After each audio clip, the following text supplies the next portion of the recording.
How do you identify yourself? Latina, Hispana, Chicana?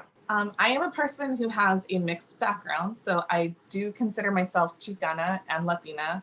I also am very proud of my dad's family, and they have their own rich history, but that's part of my identity is being half white. Well, I don't like the term half either, but being white and also Latina, Chicana. And I'm also fourth generation, so sometimes I will also identify myself as a pocha. So I am very proud of my Mexican-American identity, and that's shaped a lot of who I am and a lot of my family's experiences in the United States. What does it mean for you to be a Latina, Chicana in Glendale? For me, it's a way to connect and be involved. So I'm currently the president of the Glendale Latino Association. I'm involved in Adelante Latinos.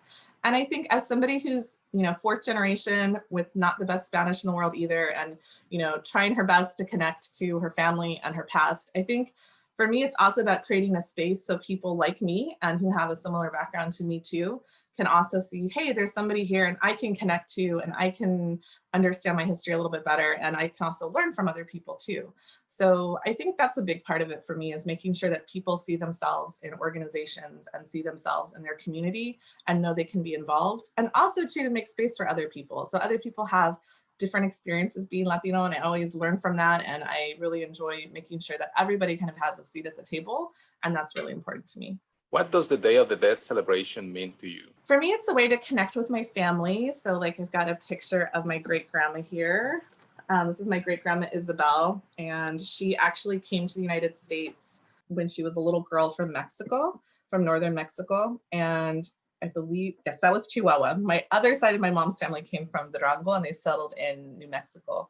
But my great grandma Isabel ended up in Kansas with her family, and there weren't a lot of Mexican Americans in Kansas during the 1900s. And that was a big part of our family and our story. And also my phone is currently sitting on her suitcase. And for me, Dia de los Muertos and these objects and these things that we have that we hold on to are ways to remember my family and connect with them.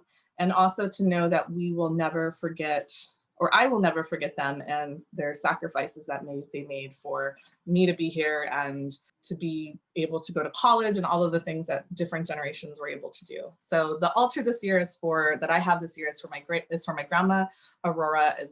It was the 10-year anniversary of her death. Let's see if I can move this around. There's her picture. And then also her mom, which is my great grandma Isabel. So for me, it's about connecting to the past and remembering all of the people before me in my family. How do you celebrate Day of the Dead? It's kind of changed over the years. I think, many years ago, it was people didn't understand it as much, or you would celebrate it and people were like, what's that? That's so dark, or they mix it up with Halloween.